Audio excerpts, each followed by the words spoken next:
अचंभित मैं तब हुआ जब आपने मेरे पिताजी का नाम लिया, क्योंकि पिताजी का नाम सोशल मीडिया पर कहीं भी उपलब्ध नहीं है।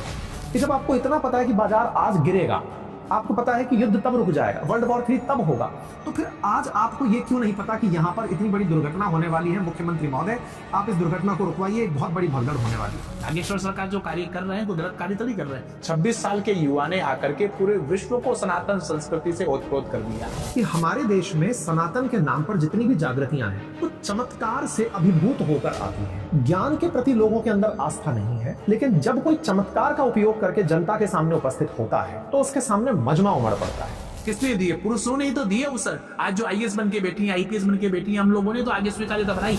कि अभी थोड़ी देर पहले जैसे आपने स्टेटमेंट में कहा कि हमने उनको पढ़ने दिया, हमने उनको बढ़ने दिया, हम ही ने तो करने दिया। लड़ाई सब यहीं पर आकर खड़ी हो जाती है कि आपने क्यों। मेरी जानकारी में है कि राजस्थान के सीएम हो या फिर सत्ता पक्ष के बड़े नेता हो, पार्टी के अध्यक्ष हो, तमाम नेता, भजन लाल जी, सतीश पूनिया जी, सुनील बंसल जी, इन लोगों को क्या जानना होता है। और किसी ने आपसे ये कहा कि बेटा तुम्हारा इस बार आईएएस में नहीं हो पाएगा, और जब नहीं है तो वो जो बाल मन है जो इस बात को सुनने के बाद अब पढ़ने की तीव्रता को जब मेजर करता है तो वो पाता है कि मेरे अंदर तो केवल निराशा है, आशा तो छीन ही ली। कहीं सुनने में आता है कि पत्नी के इतने टुकड़े करके फ्रीजर में डाल दिया गया है।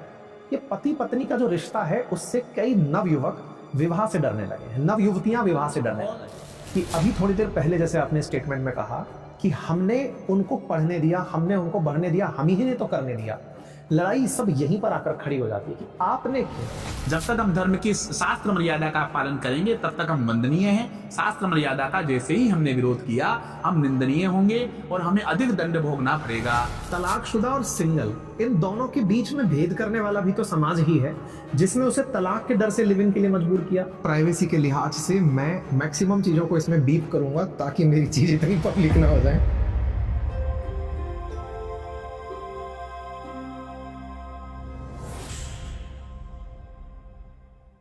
बीच में हुए अवरोध के लिए क्षमा। आपको ये बात मुझे इसलिए बताना जरूरी है कि जब आप इस तरह के साक्षात्कार सुन रहे हो जिनमें मन में ये प्रश्न बने कि आप ये साक्षात्कार क्यों कर रहे हैं।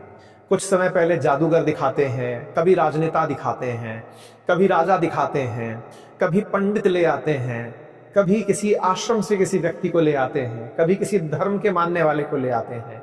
विचारधाराओं में भी आप अलग अलग प्रकार के लोग ले आते हैं। सर, हम तो आपको सुनने आए थे कि आप केवल हमें जियोपॉलिटिक्स बताएं या नेशनल मुद्दों पर अपनी राय रखें।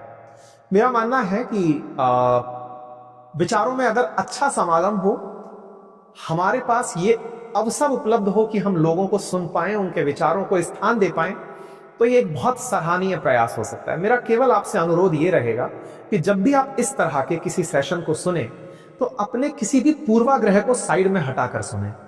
हो सकता है कि आप में से बहुत से लोग इनके विचारों से सहमत ना हो, तो क्या हम लोकतांत्रिक व्यवस्था में जिनके विचारों से सहमत नहीं होते उन्हें बोलने का भी हक नहीं देंगे? हम उन विचारों को केवल इसलिए सुनते हैं कि उस पक्ष को जानने के बाद संभवतया आपकी समझ और विकसित हो कि आप उन्हें मानेंगे या नहीं मानेंगे। आज जो मैं ये साक्षात्कार आपके साथ करने जा रहा हूं, इसमें से बहुत से बिंदु हो सकता है कि आप बिल्कुल रेड फ्लैग कर दें कि नहीं सर, मैं इस बात से वास्ता नहीं रखता। कोई बात नहीं, आप अपनी राय कमेंट बॉक्स में रखिए, हम उसके ऊपर रिप्लाई करने का प्रयास करेंगे और भविष्य में जब कोई साक्षात्कार करेंगे तो आपके उन बिंदुओं को ध्यान में रखते हुए आगे बढ़ेंगे। आफ्टर ऑल अंकित परिवार जो है, और इस परिवार के अंदर हम एक दूसरे का साथ इसी तरह देते हुए कुछ ऐसा क्रिएट करने का काम करते हैं जो आने वाले समय में रेफरेंस या मानक स्थापित करे। तो चलिए शुरू करते हैं। नमस्कार साथियों, स्वागत है आप सभी का अंकित इंस्पायर्स इंडिया पर। अक्सर हम अंकित इंस्पायर इंडिया पर कुछ ऐसी इंस्पायरिंग इंडियन स्टोरीज लेकर आते हैं जिनसे आपको भारत के बारे में जानकर गर्व की अनुभूति होती है। भारत बहुत सी विधाओं का, वैज्ञानिकता का, धर्म का, विश्वास का, आस्था का गढ़ रहा है। ऐसे में बहुत सी ऐसी परंपराएं, ऐसी विधाएं इस देश के द्वारा शायद आधुनिक काल के दौर में अंधविश्वास के रूप में देखी गई, जिन्हें दूसरों के चश्मे से देखने का परिणाम आपने और हमने भुगता। आज मैं आपके सामने एक ऐसी कहानी लेकर आ रहा हूं जिसे देखकर संभवतया शुरुआत में आप अचंभित होंगे, चमत्कृत होंगे, लेकिन सेशन जैसे जैसे बीतता चला जाएगा आप खुद उसमें विश्वास करने लगेंगे। जी हां साथियों, आज मेरे साथ हैं पंडित राजकुमार शर्मा जी। आप राजस्थान में जयपुर से लगभग 100 किलोमीटर दूर टोंक के निवासी हैं। वहीं पर सदगुरु आश्रम में वास करते हैं। आपके गुरु श्री श्री 1008 सर्वेश्वर दास जी महाराज कचीदा वाले बाबा के नाम से जिन्हें जाना गया, आप उनके शिष्य रहे और वर्तमान में उत्तम स्वामी जी महाराज के सानिध्य में जन सेवा और सनातन पर जागृति का एक बड़ा मिशन लेकर चल रहे हैं। आपके परिचय में मैं बहुत सी बातें और भी बताऊंगा, लेकिन हमारे देश में एक प्रथा, विश्वास, धर्म को लेकर ऐसा बन गया है कि हम भगवान को भी चमत्कार से नापने लगते हैं कि अगर भगवान ने मेरे लिए कोई चमत्कार किया तो शायद वो भगवत शक्ति हो। लेकिन जो सही मायने में सनातन को मानते हैं, जानते हैं, वो इस विश्वास के साथ चलते हैं कि जो भी हमारे साथ घटित हो रहा है इसके पीछे नियति है, ईश्वरीय विधान है। और इसी वजह से आज मैं आपके साथ पंडित राजकुमार शर्मा जी का संभवतः पहला ऐसा साक्षात्कार पेश कर रहा हूं, जिसे हम बड़े ही तसल्ली बख्श तरीके से रखेंगे। पंडित जी, आपका स्वागत है।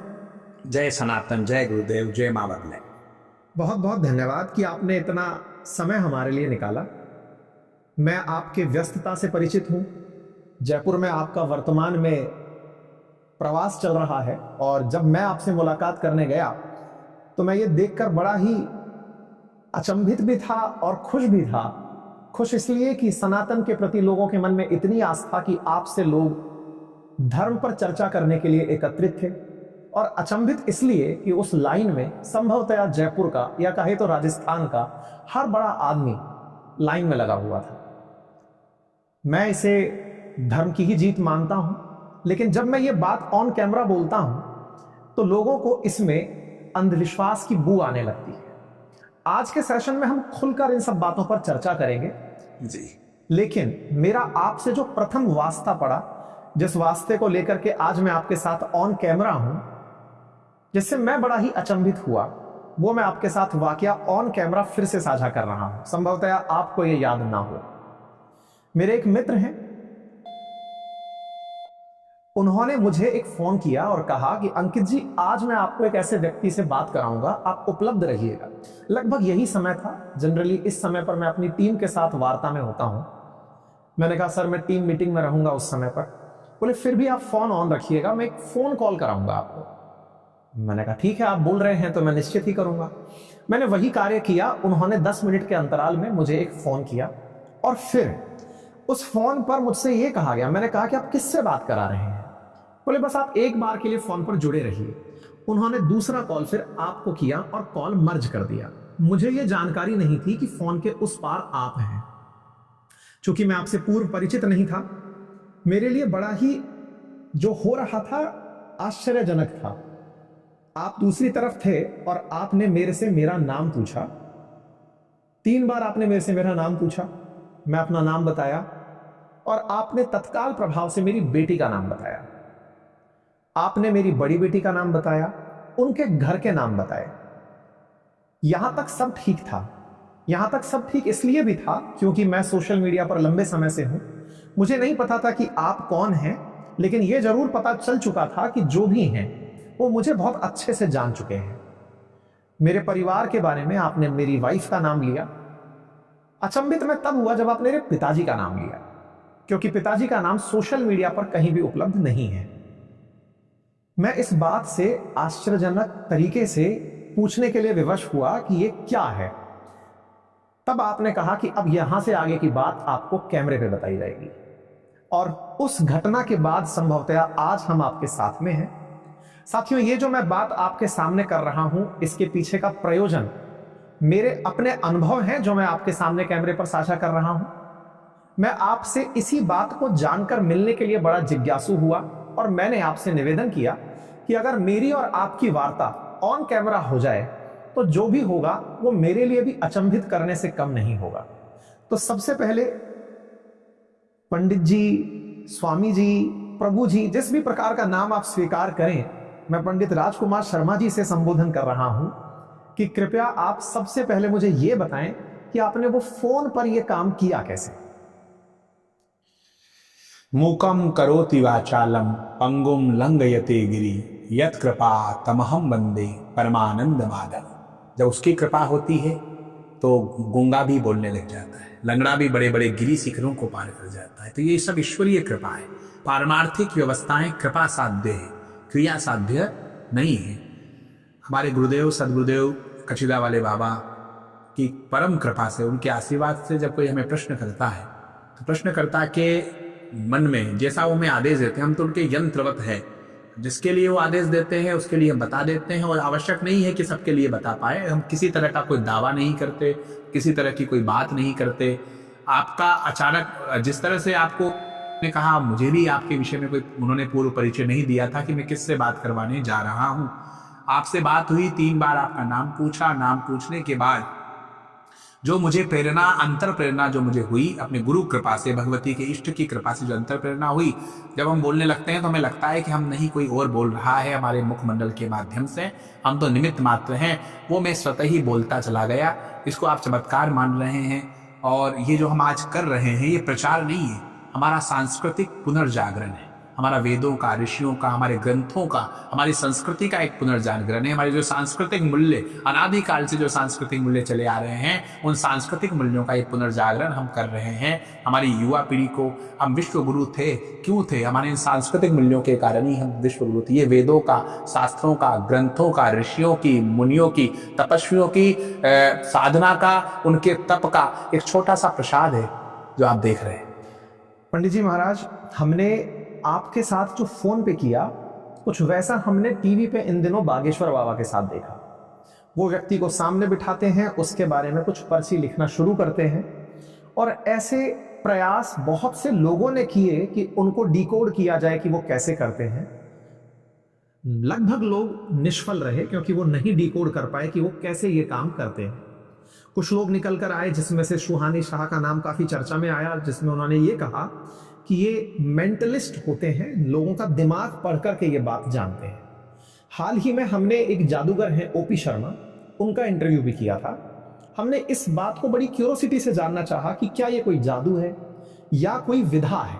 तब उन्होंने कहा कि मेंटलिज्म जो है, जिसमें कि आदमी के बात से, व्यवहार से, उसके बारे में चल रहे दिमाग के विचार को जाना जा सकता है, लेकिन इन तीनों चीजों में बड़ा कॉमन था कि सामने वो व्यक्ति सशरीर होना होता है।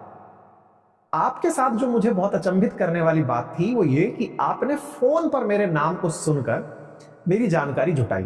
अब मेरी जो ऑडियंस है, जो कैमरे के उस पार बैठी है, वो कह सकती है कि सर इतनी देर में तो बस आपको गूगल पर सर्च मारा जाए तो आपके बच्चों के नाम और ये सब निकल के आ जाते हैं। मैं एक बार के लिए इस बात को भी मान लेता हूं, लेकिन गूगल पर संभवतया मेरी कुंडली नहीं है। चलिए, आपको 2 अंक बोलिए। आखिर यहीं पर पर्चा को लेंगे आप। कोई आप 2 अंक बोलिए। चलिए, 8 और 1। आपके जो अंक आपने बोले हैं उसके आधार पर हमें लगता है 38 साल 2 महीने आज आपको धरती पर आए हुए हो गए। 38 वर्ष 2 माह दिन आपको धरती पर आए हुए हो गए हैं। 17:17 पर आपका जन्म हुआ है। न ये फेसबुक पर है, न गूगल पर है, न इंस्टाग्राम पर है, न यूट्यूब पर है। बताइए, आपकी जन्म कुंडली अगर आपके पास हो तो आप उसे खोलें। नहीं, आपने फेसबुक पे हो सकता है आपने बच्चों का नाम डाल दिया हो, बच्चियों का नाम डाल दिया हो, इंस्टा पे डाल दिया हो, लेकिन आपने अपनी जन्म कुंडली या आपका जन्म का समय या आपकी जन्म की आयु ये डाल रखा है क्या? आपका जन्म का करके 17 मिनट पे आप जन्म हुआ है ये डाल रखा है क्या आपने? आपकी जन्म कुंडली आपने डाल रखी है क्या? आप जन्म कुंडली मिलाइए। जन्म कुंडली मिलाएंगे तो 12 नंबर में मैं लिख रहा हूं गुरु और शुक्र। आप देखिए, चेक करिए। 1 में हमने सूर्य लिखा है, 2 लिखा है, 3 हम रिक्त कर रहे हैं, 4 हम रिक्त कर रहे हैं, 5 हम रिक्त कर रहे हैं, 6 में हम केतु लिख रहे हैं, 7 हम रिक्त कर रहे हैं, 8 हम जो है 8 में हम लिख रहे हैं, 9 रिक्त कर रहे हैं, 10 रिक्त कर रहे हैं, एकादश भी रिक्त कर रहे हैं, और द्वादश में पुनः गुरु और शुक्र लिख रहे हैं। इसी तरह से एक उदाहरण, एक बार 2 फूलों के नाम और बताइए। सर, फूल है मोगरा और गुलाब। मोगरा और गुलाब। आपकी आरू नाम की जो बिटिया है, अलंकृता, हो सकता है उसका नाम फेसबुक पे हो हो सकता है उसका नाम गूगल पे हो, जैसा आपने कहा यूट्यूब पे हो, इंस्टाग्राम पे हो, लेकिन उसकी जो आयु है, आज उसको धरती पर आए हुए 6 वर्ष दिन हो गए हैं। आपको अगर उनकी डेट ऑफ बर्थ याद हो तो आप कैलकुलेट करिए, सच है। का उसका जन्म है। अब आपके पास अगर उसकी कुंडली हो तो आप खोल सकते हैं। सर उसकी कुंडली नहीं है मेरे पास, मैं मेरी नहीं कुंडली है, आप मिला लीजिए, आप लिख लीजिए, आप लिख लीजिए, उसको मिलान करिएगा। 9 धनु राशि में है, 10 में हम केतु लिख रहे हैं, एकादश हम फिर भी प्राइवेसी के लिहाज से मैं मैक्सिमम चीजों को इसमें बीप करूंगा ताकि मेरी चीज इतनी पब्लिक ना हो जाए। जी। मैं बचूंगा इन सब चीजों से। ये जो आपने जस्ट अभी किया, ये संभवतया बहुत से लोगों के लिए एक असहज लगने वाली घटना हो। मैं इस बात से, जिस तरह की घटना अभी मेरे सामने घटी, मुझे अचंभा नहीं हुआ। क्यों नहीं हुआ? क्योंकि मैं इसका साक्षात्कार फोन पे कर चुका हूं। मेरे साथ फोन पे जो घटना घटी मैं आपको बता नहीं सकता। अगर आप मेरी ऑडियंस होने के नाम पर इस बात पर एक पल के लिए बिलीव कर पाते हैं तो ये घटना जो अब घट रही है, इससे ज्यादा चमत्कृत मैं पहले हो चुका हूं। और आपको अगर यकीन है कि ऐसी हमारी विधाएं हैं तो हम अब इसी चीज को आगे चर्चा में लेकर बढ़ रहे हैं। पंडित जी महाराज, मैं इसमें से बहुत सी चीजें बीप करूंगा, मैं पहले बता दे रहा हूं, नहीं तो पता चले कि हर आदमी मेरी कुंडली लिए घूम रहा है। आपने तो पूरा खोल दिया। एनीवे, चलिए, तो सबसे पहला सवाल सर यहीं से, ये किया कैसे? ये कृपा है। किसकी कृपा है? गुरु कृपा, हमारे वेदों की, शास्त्रों की, गुरुजनों की कृपा। गुरु कृपा केवलम, ये कृपा है। दिख रहा है जो सामने, ये केवल दृश्य मात्र है। दिख रहा है जो सामने, ये केवल दृश्य मात्र है। लिखी हुई है पट कथा, मनुष्य तो केवल पात्र है। इस रंगमंच पर हम केवल अभिनय कर रहे हैं। हमारे पात्र निर्धारित कर दिए गए हैं। कब, कौन, कहां, किससे मिलेगा, किसका, किसके जीवन में क्या योगदान होगा। 38 साल 2 महीने 17 दिन पर आज हम आपस में बैठ करके संवाद करेंगे। ये सब पूर्व निर्धारित व्यवस्थाओं का एक क्रम है। आज आप यहाँ अमेरिका में बैठे हुए व्यक्ति से दूरभाष के माध्यम से, वीडियो कॉल के माध्यम से जो है लाइव बात कर सकते हैं। तो मोबाइल में क्या किया गया है? मोबाइल में तो इतना ही तो किया गया है, कुछ यहाँ जो तरंगे हैं उनको लगा करके नेटवर्किंग की गई है। तो हमारे जो वेदों में, शास्त्रों में, ग्रंथों में जो चीजें बताई गई है, जो वेदोक्त शास्त्रोक्त जो मार्ग बताया गया है, यदि हम उसको ऋषियों के, महापुरुषों के, गुरुजनों से, सदगुरु से दीक्षित होकर के उनके द्वारा निर्दिष्ट मार्ग का हम पालन करते हैं, तो ये सब चीजें संभव है। और ये पराविज्ञान है। विज्ञान जिन चीजों को अभी तक जो सूत्रबद्ध कर पाया है, जैसे H2 + O2 = HO2, जल बना दिया, क्योंकि उनके पास एक फॉर्मूला आ गया है। लेकिन ये इस चीज का कोई फॉर्मूला विज्ञान के पास नहीं है। ये कृपा है, ये केवल और कृपा है। ईश्वरीय कृपा के माध्यम से हम जो है, इसीलिए तो हमारा देश विश्व गुरु रहा है आज। इसीलिए तो आज पूरा पाश्चात्य जगत जो है हमारे सामने दंडवत है। हमारी प्राचीन ऋषियों की विधा है, और ये तो केवल और केवल उनके चरणार बिंदुओं की रज के बराबर है। हम तो अपने आप को निमित्त मानते हैं कि गुरु कृपा के माध्यम से, इष्ट कृपा के माध्यम से जब कोई प्रश्न हमें करता है तो हमें जो अंतर मन में जो प्रेरणा होती है, उस अंतर मन की प्रेरणा को हम इंकित करते हैं। हम स्वयं भी नहीं जानते हम क्या कह रहे हैं, हमें वो बाद में स्मृति में भी नहीं रहता है, लेकिन वो जो कहलवाना चाहते हैं। मुझे ऐसा लगता है कि इस जगत में कई देव शक्तियां वर्तमान में हमारे इस जगत में, ब्रह्मांड में विचरण कर रही हैं, और वो देव शक्तियां पात्र व्यक्ति का चयन करती हैं, और जिस पर कृपा करके पारमार्थिक कार्य उनको कराने होते हैं। सूक्ष्म जगत में जो देव शक्तियां विद्यमान हैं, वो सूक्ष्म जगत की देव शक्तियां स्थूल शरीर के माध्यम से पारमार्थिक कार्य, ईश्वरीय कार्य, जन कल्याण के कार्य करवाना चाहती हैं। उसके लिए पात्र व्यक्ति का चयन करती हैं। हमारे हाथ में केवल इतना है कि हम हमारा आहार, हमारा विहार, हमारा पथ्य, हमारा अपथ्य, हमारा जागरण, हमारा शयन हम शास्त्रों के अनुसार करें और अपनी पात्रता को बरकरार रखें। जब उसकी कृपा हो जाती है तो सारी व्यवस्थाएं स्वतः ही संचालित हो जाती है। अब इसमें ना, जब हमारा ये संवाद जैसे ही टेलीकास्ट होगा, इतनी देर में एक कमेंट आ चुका होगा कि अंकित अवस्थी, तुम IIT से पढ़े और चर्चाएं तुम अंधविश्वास की कर रहे हो। अंधविश्वास इसलिए क्योंकि इसकी वैज्ञानिकता, जो आपने अभी बात मेरे सामने कही, इसकी वैज्ञानिकता को प्रमाणित करने का, क्योंकि जिस तरह के कालखंड में आप और हम बड़े हुए हैं, यहाँ पर तर्कातीत जो भी चीज है उनको लोगों ने अंधविश्वास कह दिया है या चमत्कार कह दिया है, जिनको तर्क से नहीं समझाया। धर्म की वैज्ञानिकता को आप यदि समझे तो आप कोरोना काल में आइए। कोरोना काल में हमारे यहाँ क्वारंटाइन का प्रावधान किया गया। हमारा जो धर्म है पूर्णतः विज्ञान सम्मत है। हमारे यहाँ पर जब हमारे किसी परिजन की, निकट परिजन की जो है मृत्यु हो जाती है, तो हम शमशान में जब शवदाह करने जाते हैं, तो शवदाह करने के बाद वहाँ स्नान उस शमशान घर में ही किया जाता है। और वहाँ पर स्नान करने के बाद किसी ऊर्जा के केंद्र पर हम जाते हैं, मंदिर में जाते हैं, तुलसी चरणामृत लेते हैं, उसके बाद जाकर के हम जो है घर में प्रवेश करते हैं। हमारी दादी माँ वो पहले स्वर्ण के छींटे दे करके हमें प्रवेश कराती हैं। जिस घर में कोई देहावसान दिवंगत हो जाता है, 12 दिवस तक उस घर का अन्न जल हम ग्रहण नहीं करते हैं। तो ये हमारी वैज्ञानिकता ही तो है। धर्म 2 गज 2, हमारे यहाँ अभिवादन करने का जो तरीका है ये है। हाथ मिलाना कभी अभिवादन करने का तरीका रहा ही नहीं है। अब वैज्ञानिकता को समझिए, हमारे ऋषियों ने, मुनियों ने, तपस्वियों ने इस धर्म की वैज्ञानिकता को पहले ही समझ लिया था।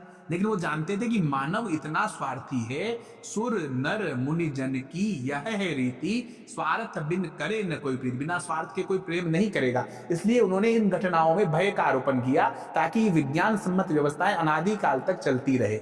एक छोटा सा उदाहरण और मैं आपको बताता हूं कि जैसे हमारे ऋषियों ने गीता में कहा कि वृक्षा नाम अस्वस्थम, मैं वृक्षों में अस्वस्थ नाम के वृक्ष में निवास करता हूं, अर्थात पीपल के पेड़ में मेरा निवास करता हूं। कौन? भगवान श्री नारायण गीता में कह रहे हैं कि मैं वृक्षों में पीपल के पेड़ में निवास करता हूं। अब हमारे ऋषि मुनि तपस्वी संत महंत इतने दूरदर्शी थे, वो जानते थे कि पीपल का जो वृक्ष है वो 24 घंटे प्राणवायु ऑक्सीजन देता है। अगर वो ये कह देते कि पीपल का पेड़ जो है 24 घंटे प्राणवायु ऑक्सीजन प्रदान करने वाला पेड़ है, औषधीय गुणों से युक्त है, इसके लिए इसका रोपण करना चाहिए, इसका संवर्धन करना चाहिए, संरक्षण करना चाहिए, तो आप ये मान के चलिए हम इतने स्वार्थी हैं कि आज यातायात जो पुलिसकर्मी हैं, यातायात पुलिस कर्मियों को चालान करना पड़ रहा है ट्रैफिक नियमों का उल्लंघन करने के लिए, हेलमेट नहीं लगाने के लिए। हेलमेट लगाने से यातायात कर्मियों को कोई लाभ नहीं हो रहा है। हेलमेट लगाना हमारी स्वयं की सुरक्षा के लिए आवश्यक है, लेकिन हम अपनी स्वयं की सुरक्षा में इतने लापरवाह हैं कि यातायात कर्मियों को चालान करके उसको करवाना पड़ रहा है। तो हमारे ऋषि मुनि तपस्वी सब जानते थे कि मानव इतना स्वार्थी है कि अगर ये कह दिया गया कि केवल प्राणवायु ऑक्सीजन देता है, तो ऑक्सीजन के सिलेंडर घर पे लाके रख लेगा, ऑक्सीजन के सिलेंडर लाके रख लेगा, लेकिन पेड़ों को नहीं लगाएगा और वृक्षों से होने वाले लाभ को नहीं लगाएगा। तो उन्होंने इसमें भय का आरोपण किया। आज हमसे लोग पूछते हैं, गुरुजी क्या बात हो गई? मैं कहते क्या बात हो गई? वो कहते गुरुजी हमारे घर में पीपल का बड़ा वृक्ष था और उसकी जड़ें इतनी फैल गई है कि अब हमें रहने में असुविधा हो रही है। तो अब आप कहें तो हम इसको काट दें या इसको नष्ट करवा दें कोई दवा डाल करके, कहीं हमारी वंश वृद्धि तो नहीं रुक जाएगी? फिर हम उनको कहते हैं बिल्कुल आप कटवाइए, लेकिन 10 से 15 वृक्षों के पोषण का संकल्प लीजिए, उनका संरक्षण, रोपण करिए, संरक्षण करिए, संवर्धन करिए।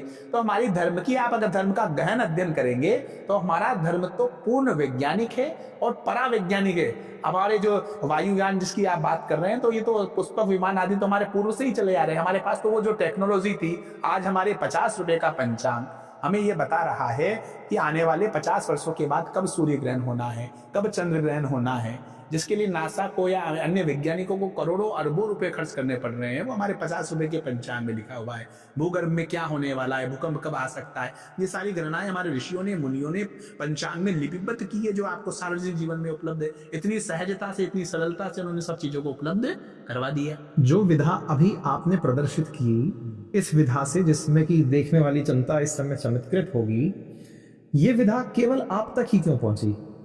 आपके गुरु की आप पर ऐसी कौन सी कृपा थी? क्या ये वैज्ञानिकता के तहत आता है?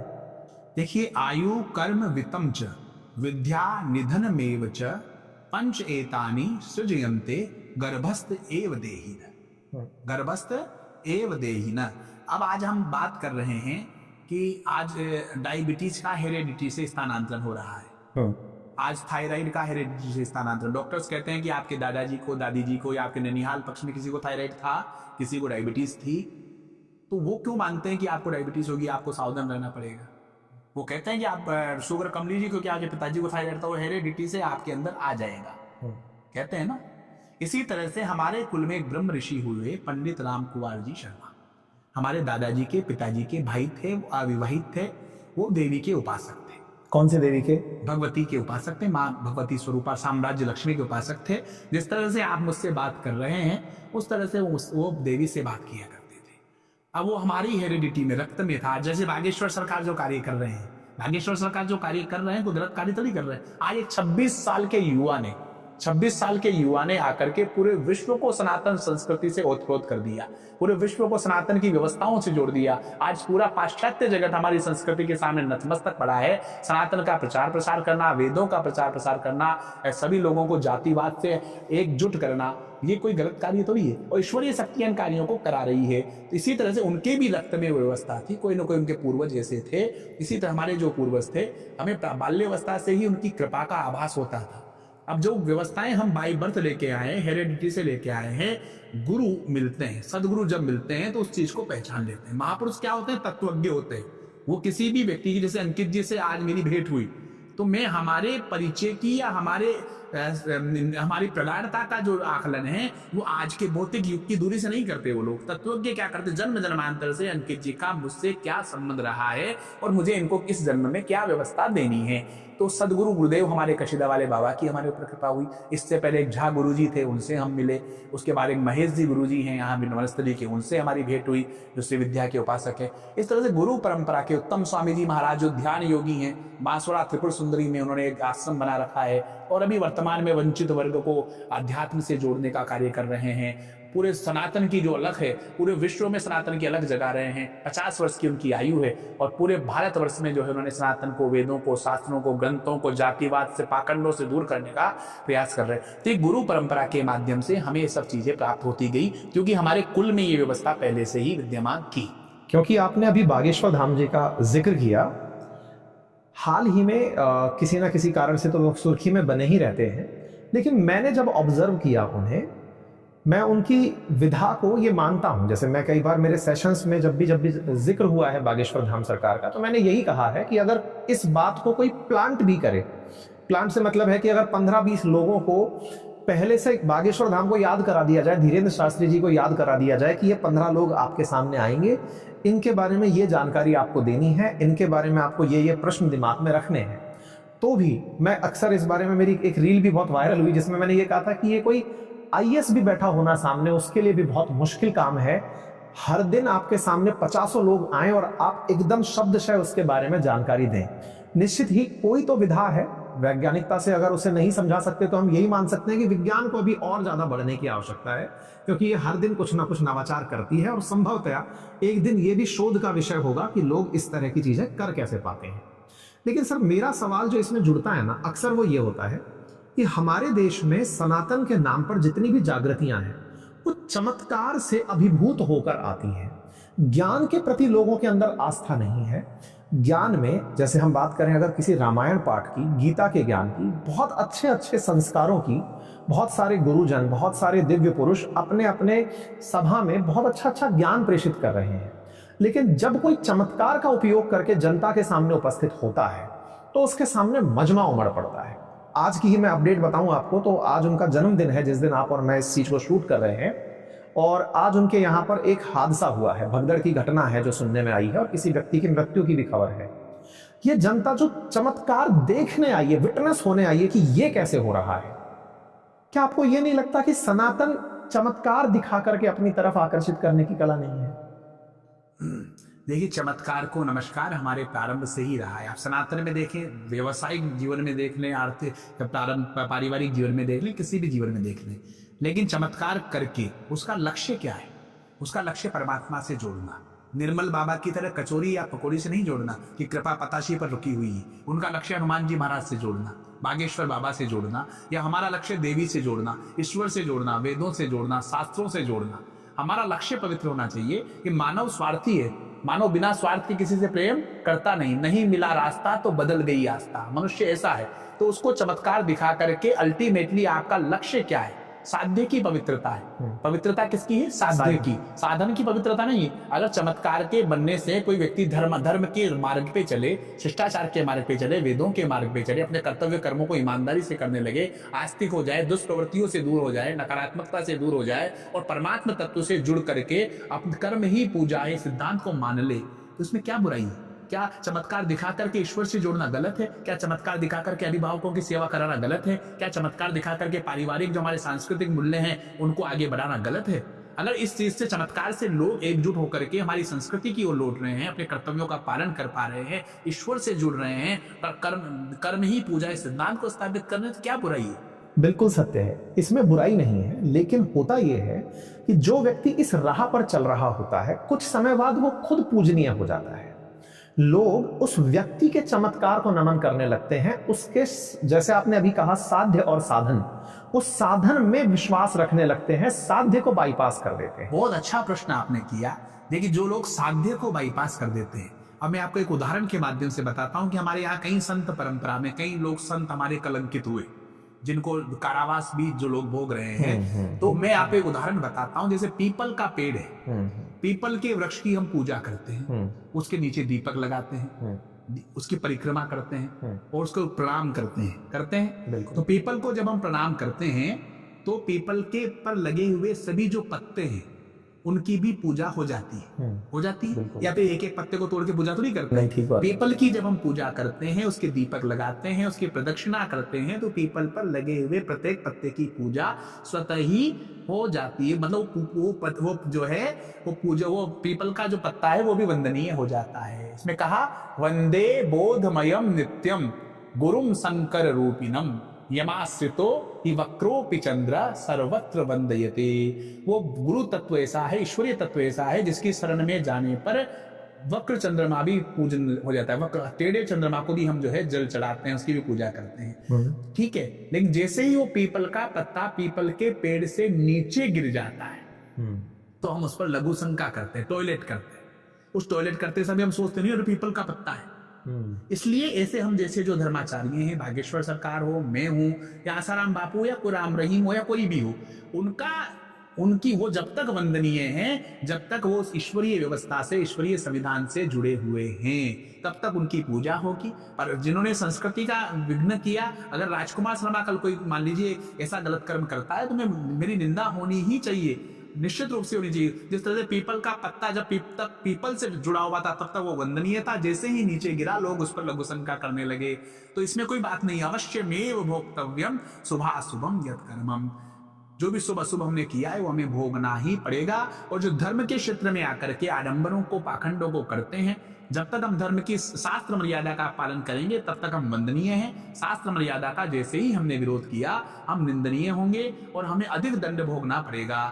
राजकुमार शर्मा से शास्त्र नहीं है, राजकुमार शर्मा से शास्त्र नहीं है, शास्त्रों से, वेदों से राजकुमार शर्मा है। हमें इस बात को माननी पड़ेगी। अगर मैं को शास्त्र के विरोध में कोई बात कर रहा हूं तो उसको आप स्वीकार कदापि मत करिए, क्योंकि हमारे जो शास्त्र हैं, हमारे ऋषियों ने, मुनियों ने, तपस्वियों ने हजारों वर्ष की साधना के बाद, हजारों वर्षों के अनुभव के बाद उनको अनुभूत करके, परीक्षित करके उनको बनाया है। राजकुमार शर्मा तो आज का है, एक भौतिक युग में है। तो शास्त्र संबद्ध जो काम हो वो वंदनीय है, और शास्त्र के विरोध में जो कार्य किया जा रहा है वो सदैव निंदनीय है। उसकी निंदा करनी चाहिए, उसका विरोध करना चाहिए, ऐसे लोगों से सदैव दूरी बना लेनी चाहिए, चाहे वो राजकुमार शर्मा हो या कोई और। एक सवाल बहुत अच्छा उठता है जब इस तरह की चर्चाएं होती हैं, और वो सवाल इस विषय के आसपास घूम रहा होता है। हाँ, लीजिए, वो सवाल इस विषय के आसपास घूम रहा होता है कि आप लोगों के पास इतनी चमत्कारिक सत्ता है तो आप कुछ भी अनहोनी को रोक क्यों नहीं देते। उदाहरण के लिए, कुंभ के दौरान भगदड़ मची, देवस्थान था, इतने सालों बाद आयोजन था, ऐसे में भगदड़ के दौरान लोगों की मौत हो जाती है। एक तरफ हम ईश्वरीय आस्था के ऊपर बोल रहे होते हैं, ईश्वर के अंदर चमत्कार है, ईश्वरीय विधा में चमत्कार है, हम उसकी बात कर रहे होते हैं। आप लोग पहले ही कुछ अनहोनी को भांप क्यों नहीं लेते।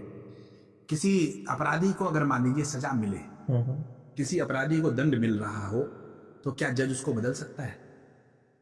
किसी ने मृत्यु, किसी को मर्डर कर दिया हो और आप ये कहें कि आप तो जज साहब हैं, आपको तो सब पता है, आप नियमों के जानकार हैं, तो क्या उसको, उसके परिणाम को, उसको जीवन दान दिया जा सकता है। अब आप कहेंगे कि तो इन्होंने क्या अपराध कर दिया, जो 242 लोग जो है आज उसमें चले गए, उन्होंने क्या अपराध कर दिया। कुंभ में जो लोग चले गए तो दर्शन के लिए गए थे। तो हमारे यहाँ पर 3 तरह के कर्म हैं, प्रारब्ध, संचित और क्रियमान। प्रारब्ध, संचित और क्रियमान। कर्म ही पूजा है। धर्म क्या है? कर्म ही धर्म है। हमारे द्वारा, भाग्य को समझिए, हमारे द्वारा पूर्व जन्म में किए गए कर्मों का परिणाम ही भाग्य है, अर्थात कर्म ही भाग्य है। कोई व्यक्ति जन्म से ही विकलांग पैदा हो रहा है, कोई व्यक्ति जन्म से ही विकलांग पैदा हो रहा है, डीफ एंड डम्ब पैदा हो रहा है, ये क्या है? उसने क्या कर्म किया गर्भ में अभी तक? उसके लिए ऐसा नहीं कोई गरीब व्यक्ति के ही पैदा हो, अरबों खरबों लोगों के भी पैदा हो रहे हैं, मानसिक विबंधित बच्चे पैदा हो रहे हैं। कि ये कोई पूर्व जन्म का उनका प्रारब्ध था जिसका कर्म भोग उनको करना ही पड़ा। हमारे शंकराचार्य जी बिल्कुल अल्पायु में चले गए। कई लोग ऐसे हैं जो आज डांस नृत्य करते करते चले जा रहे हैं। तो ये तो नियति है। इसीलिए तो उस सर्वोच्च सत्ता को जब मानव इस पर कंट्रोल कर लेगा या हम जैसे लोग इस पर कंट्रोल कर लेंगे तो उस ईश्वरीय विधान को कौन मानेगा? एक बात। दूसरी बात, हमें अभी खुद को ये पता नहीं है कि आधे घंटे बाद हमारे साथ क्या होना है, आधे घंटे के बाद हमारे साथ क्या होने वाला है। हम किसी का अच्छा या बुरा नहीं कर सकते, ये परमात्मा करवाता है। हम तो निमित्त मात्र हैं। जो लोग सोचते हैं कि हम कोई परिवर्तन कर सकते हैं, राजकुमार शर्मा या जितने भी संत हैं परिवर्तन नहीं कर सकते। ये तो ईश्वरीय विधान के माध्यम से सारी व्यवस्थाएं तय है। उसकी इच्छा है, प्रभु इच्छा सर्वोपरि है। वो चाहे हमें आज आप पूछ रहे हैं, आप कह दें इनमें से किसी से बात कर ले आप, तो अगर उनकी इच्छा होगी तो बताएंगे, नहीं होगी तो नहीं बताएंगे। हम किसी से बाध्य नहीं है। जब हम आप लोगों के पास आते हैं तो इंसान के मस्तिष्क का जो सबसे बड़ा प्रश्न होता है वो उसके साथ भविष्य में घटने वाली घटनाओं को लेकर ही होता है। इतिहास से तो वो स्वयं भी परिचित है, वर्तमान को वो जी रहा है, आगे क्या होगा यही उसका आज के समय में, मतलब ये मानकर मैं खुद इस तरह से देखता हूं कि जितने भी मेरे मित्र हों, सर्कल में परिवारजन हो, जो भी सब लोग हैं, उनको पंडित जी के पास अगर जाना है, अगर कोई कहा जाए पंडित जी, ज्योतिषाचार्य या धर्मगुरु किसी के पास भी जाना है, तो वो भविष्य के मंगल के लिए जाते हैं। वो पास्ट के पाप मिटवाने नहीं जाते कि साहब आशीर्वाद दो, मुझसे कोई अपराध हो गया उसे क्षमा करवा दो। प्रायश्चित बोध के लिए जा सकता है, पाप मिटवाने कोई नहीं जा रहा है। लेकिन हाँ, अगर उसे ये जानकारी लग जाए कि भविष्य में तुम्हारे साथ बहुत अच्छा होने वाला है, उसे बहुत अच्छा भाव मिलता है, उसे ये पता चल जाए कि बहुत बुरा होने वाला है। अच्छा, ये बात सच भी है कि आप में से बहुत सारे, मैं इवन आपको भी उस श्रेणी में रखूं कि आपने ज्योतिष के माध्यम से निश्चित ही ये जानकारियां तो व्यक्तियों के बारे में जुटाई हैं कि हाँ, ये व्यक्ति भविष्य में क्या कर सकता है।